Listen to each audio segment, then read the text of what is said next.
how to install the Media Player Codec Pack of Windows. So if you want to install the Media Player Codec Pack of Windows, then what you need to do is first you just need to simply open up your browser and search for the Media Player Codec Pack. Once you've searched, you need to go with the first option, and here you will have the different builds of the pack. So there are 3 different builds. So you can simply choose Standard Edition, Plus Edition, and Light Edition. So I'll just simply go with the Standard Edition. Click on that. I'll go with Read More option.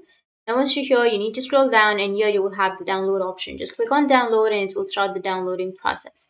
So go with the top right, which has that downloads. And here, if it says unverified file, you need to right click on it, and then you need to go with download unverified file, and it will start the downloading process. So just wait for a few seconds or a few minutes till it downloads. And once it's downloaded, you just need to simply double click on it, and it will ask you if you want to install the application. So you just need to simply go and install it.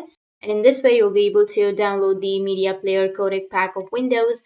And if you have any questions, feel free to comment below. Thanks for watching.